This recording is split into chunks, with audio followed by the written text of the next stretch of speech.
Hello everyone, it's Paige and welcome back to my YouTube channel. This is another episode of the Shot Scope coaching series where I help you improve your game and we talk about the data behind it. But today, sadly, I'm not at the golf course. I'm looking out at a ton of snow. It's that time of year where we don't get to go on the golf course as much and you're wondering, how am I going to improve? And I've worked so hard this entire year on my game and now I'm going to lose it all and have to work all the way back up again to get ready for the summer. And you know what? You don't have to. So I'm going to take you through some tips and tricks on how to improve during the winter snowy time. Because if you live in a cold place like me, it is so discouraging looking out and seeing snow and knowing that you can't play golf or you can't get better. But that's not true. You can always improve and you can always get better. So let's get right into it. First off, we're going to talk about increasing your swing speed, and I'm going to give you some exercises which will help strengthen your core, and also we're going to work on your mobility. It's going to help you hit the ball farther, which is going to help you lower your scores. ShotScope has a ton of data on this because a 10 handicap averages 229 off the tee and 135 with their 7-iron. So you really want to bump that up and you're going to see a big difference in your scores. I have a ton of data here that's really going to hopefully help you connect with what I'm saying. So for a 0 handicap, a scratch, driver, they hit 260, a 7-iron 159. So those are kind of our goal numbers that we want to try to hit. A 5 handicap averages 236 and 138. A 10 handicap, like I said, is 229 and 135. A 15 handicap is 215 and 124. A 20 handicap is 204 off the tee and 114 with their 7-iron.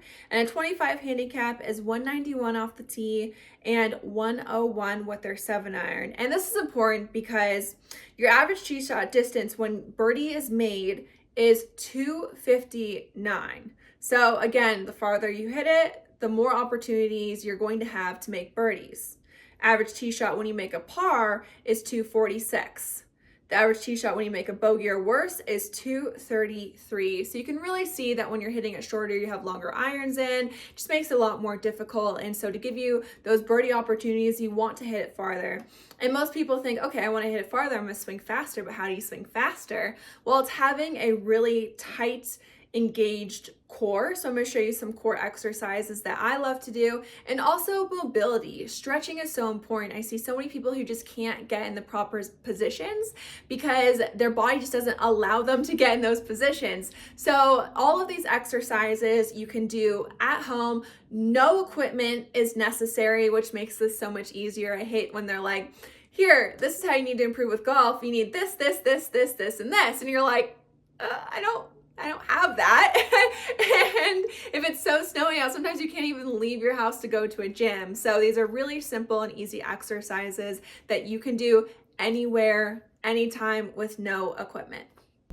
First off, we're going to work on the mobility of our wrists. We're going to stretch out our forearms and our wrists. Most people can't get in a good cocked position because they just don't have the flexibility. So here are a couple easy warm-ups that you can do. You can put your hands out and you're just going to rotate in circles. And then once you do a couple this side, you can go in the other direction as well. Next, you're going to take your wrist and you're going to bend it down. You're going to put the palm of this hand on the back of this wrist and you're going to push downwards. I feel this stretch right along my forearm, and it's really good for tennis elbow too if that is an injury that you have. And then we're going to do the opposite way where we put the palm facing up and we're just going to pull backwards. And then we're going to do the same thing with the other hand. And push up. Next stretch, you're going to work on your IT band. I am so incredibly tight right along here. And so this is a really great exercise. What you're going to do is you're going to cross your leg over and almost feel like you're pushing in to that left side, and it really, really hurts. It's not a fun one. Again, you want to feel as if you're kind of pushing back and into that hip. And you're going to feel this all the way down your leg. I'm really tight here and a lot of people are really tight in this area. You can also roll out if you have a foam roller, that also really helps. But this is a really great stretch. You're gonna do it on the other leg as well, and again, lean into that right side. Next, we're going to work on our hamstrings. There's a lot of glute and hamstrings within your swing, and so if it's tight, you can't activate them. And so you're going to bend over, lift your toe up, and lean down. I used to be really flexible when I was a gymnast, and I have lost a lot of flexibility. And so this is showing me right now that I need to start stretching more.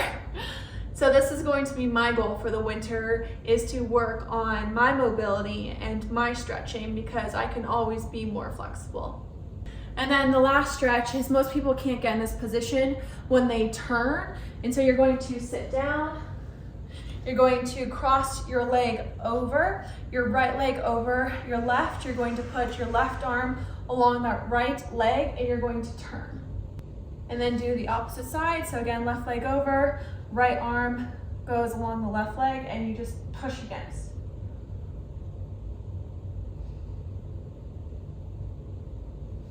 And those are some great stretches. Let's get into abs.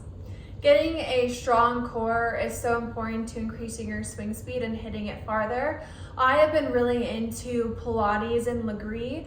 Legree is basically Pilates on steroids. It is so incredibly hard. It's on a reformer machine that moves, and all of the exercises are these plank exercises, and they are so incredibly difficult, but I have noticed a really big difference in my golf swing and my golf game and just my overall fitness level by doing a ton of planks. And these are not fun. They burn, but they are so great for you, and they actually activate your entire body. Some ab exercises, like a crunch, it can be beneficial, but you're really only focusing on one muscle group. I really like planks because it activates every muscle in your body. You feel it in your shoulders, in your core, in your legs, everywhere. You have to stay strong and still. And that's why this is such an overall great exercise for you to do. And then you can go on your forearms and kind of rock back and forth. But these are all very challenging exercises that are going to really activate your core, and you're going to hit it farther and have a faster swing speed. So we're going to do the side planks now. I absolutely despise side planks. They are so hard for me. I'm not that strong in those areas, so this is something that I really put a lot of focus in on doing. And so what you're going to do is go on your side, and you're going to lift up. You can stack your legs, you can put one leg in front, and then from here, you can hold here. To challenge yourself, you can lift an arm up. I like to do this one where I come down and back up. And then this gets really challenging. You can do side leg lifts. Yeah, those are not fun. And make sure that you do it on the other side as well. I don't want to, because that just wore me out. But these are very challenging exercises, but they are so great, and it's really going to help your golf game. Another thing you can do is putting inside the house. You don't need a green to be able to do this. There are a lot of putting mats. I have the Perfect Putting practice mat, which I really love. It's a really great product. But if you just don't have the funds to be able to pay for that this year, or you honestly don't want it, or whatever the reason may be, no judgment here. You can always practice on your carpet or the hardwood. It really doesn't matter, because all you're focusing in on here is your stroke and your mechanics. What I like to do is put a target out in the distance. If I don't have my mat, I'll put on my carpet, and I'll put a cup, and I'll just turn it sideways on the ground, and then that's the hole. But again, really it's focusing on your stroke and your setup. Again, it's what feels comfortable to you, and if you're seeing an instructor working on what they're telling you. But again, most people don't focus in on putting mechanics. So I'm going to show you some of my favorite drills to get in the right setup and to work on your stroke.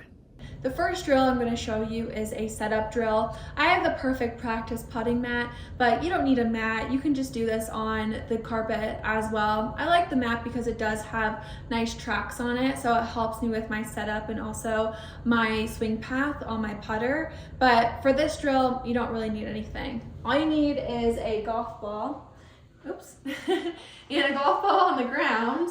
And what you're going to do is you're going to set up as you normally would, and you're going to take your golf ball in your hand, put it on your left eye, and you're going to drop it. So as you can see, it hit the golf ball, which means that I am in the perfect stance. I don't have to do anything. If you drop it, hits the golf ball, you are good to go. If you are in your stance and you drop it behind the golf ball, it means that you are too far behind the ball. But if you do this drill and it's dropping exactly on the ball, then you know that you are in the perfect position. Next drill, you're going to need a coin. Most putters are able to do this drill. There's an opening. Some designs are a little bit more difficult. You can always just set it on top of your club, but you're going to put the coin right in this opening right here. This drill is really amazing for your tempo. I'm going to show you why. So when you set up to hit your ball, I'm going to do it without the ball first, and you're taking your practice swings, the coin should not fall off the putter. So when you're going to now hit the golf ball with the coin on the back of your club, you might need to take it back a little bit farther because you're not jerking through it anymore. So you're going to have to get the speed through the stroke by having a little bit more of a longer backswing and follow through. But this goes perfectly with your favorite drill that I've told you guys, 1 potato, 2 potato.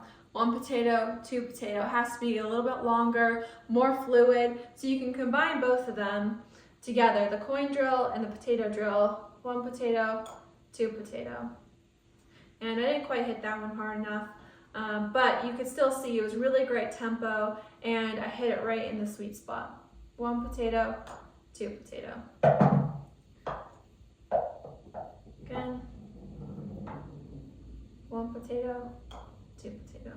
And it's okay, honestly, that I missed that first one. And you're gonna miss some putts when you're first trying something new, so don't get discouraged because it happens. Making a putt isn't always an indicator of a good putting stroke, and so you wanna make sure your putting stroke is good first. You could have bad habits and you could be slicing it and you're making putts that way, so when you start to do it the right way, you could be missing it in certain ways. And so again, don't be discouraged if you miss the first couple when you're trying something new.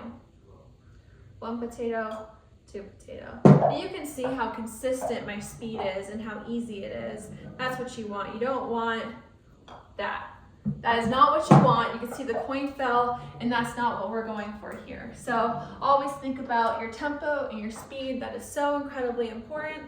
And again, you don't need a putting mat to be able to do this. You can work on this wherever you are, and just want to make sure that the coin stays on the club. 1 potato, 2 potato.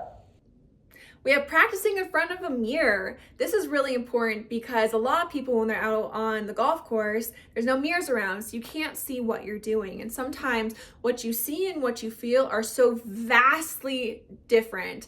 I have been in lessons before and they're like, club goes here, and I'm like, my club is there, my club is all the way over here, because it just doesn't feel the way that it actually looks.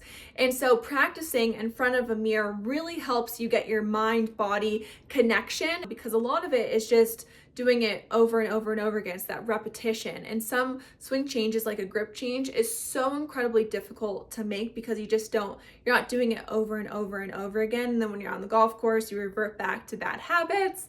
And so this is a really great time. So I want you to use this time at home to be motivated, to make those changes that you've been dying to make, to work on your game, to work on yourself, because you have the time to be able to do that. And there's no one around you to judge, to watch, to see the bad shots. None of it at all. You're really just gonna be focusing on what you need and what works for you. So I'm gonna give you some fun drills that's gonna help you improve. Let's talk about those mirror drills. And I know I said they're mirror drills and it's great to have a mirror, but sometimes people don't have a full-length mirror. So it's great to check your positions in the mirror, but you can also do these drills if you don't have a full-length mirror in your house. So we're gonna work on our grip first. And so what you want here is that both V's are heading up your shoulder. So the left V is heading up your left shoulder, your right V is heading up your right shoulder. So you're going to hold it here.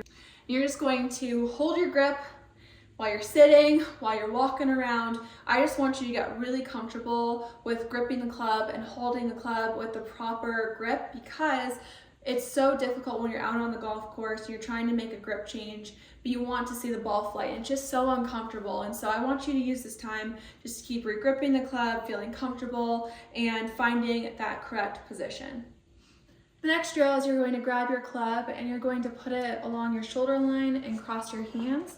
And you're going to be looking at the mirror on this one. So you are my mirror right now.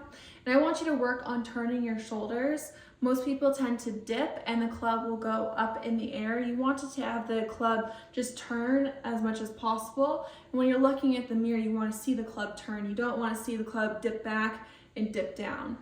So, because when you're in your swing and you're turning backwards, there really isn't much movement. And so you don't want to have that break in the side of your body, and also with the club tipping down, because then you have to tip backwards. You hit it fat, you look up, you hit it thin. And so really working on your turn is so incredibly important. Also is going to help with your mobility, as well as being able to get in those positions, because most people are just not flexible enough to be able to turn. And so now you're working on your turn. I want you to look in the mirror and make sure you're doing it the right way. And the last drill we're going to do is against the wall. So you're going to find a flat wall and you're going to get in your position, your setup position, and you want your butt to touch the back of the wall. This is going to help you because most people don't stay in their proper setup when they are swinging through it. So what they do is they get here and they lift their hips up too soon and lift into it. You actually want to stay with your hip down. And so you want to feel as if the right cheek is touching on your backswing, both touch on your impact position, well, right before your impact position, and then the left one as you're coming up, and then they both release. And so you really want to feel that whole sequence of it. Because if you're not touching here and you're not touching there, then you know you're not doing it right. So again, it's back. Right one's touching, both touch, left one touches. And that's the proper sequence that you want to get in your swing. Next thing you can do to improve your game when it is so cold outside that you can't get on the golf course is work on your mental game.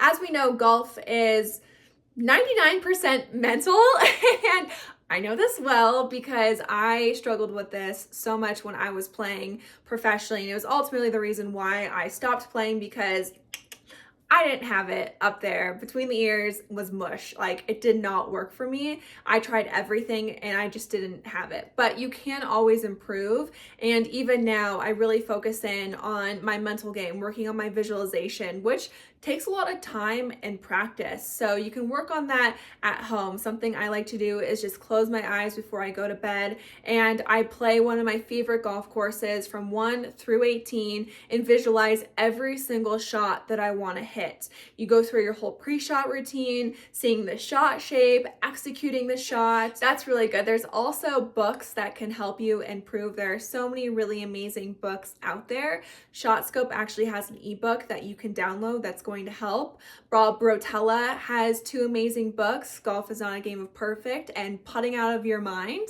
And John Sherman, The 4 Foundations of Golf. Tiger Woods has an amazing book. There are just so many books out there that can help you improve, especially right in here. Even though I was such a head case on the golf course, all of the books that I read, the sports psychologists that I've seen, the therapists, the breathing work, everything. I've tried it. It did really help me. And I think if I kept up with it, I would have had that breakthrough. And even now, since I've continued my work through my mental game, I've actually been playing better than ever. And I'm actually much calmer on the golf course. So it does make such a big difference.